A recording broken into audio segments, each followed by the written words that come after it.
আজকে আমি তোমাদের সঙ্গে বাদাম এবং নারকেল দিয়ে তৈরি করা মোচার একটি দারুণ রেসিপি শেয়ার করব, যা হবে সম্পূর্ণই নিরামিষ এবং দুর্দান্ত খেতে।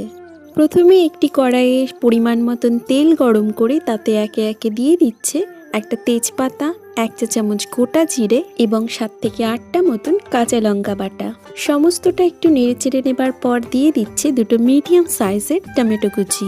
আরও দিয়ে দিচ্ছে 2 চা চামচ হলুদ গুঁড়ো এবং স্বাদ মতন নুন, এবং মাঝখানে দিয়ে দিয়েছিল বেশ খানিকটা আদা জিরে বাটা। মশলাটা বেশ খানিকক্ষণ ধরে ভালো মতন কষিয়ে নেবার পর দিয়ে দিচ্ছে সেদ্ধ করে রাখা মোচা দিয়ে ঢাকা দিয়ে রেখে বেশ খানিকক্ষণ রান্না করে নেবার পর দিয়ে দিচ্ছে টুকরো করে কেটে ভেজে রাখা আলু।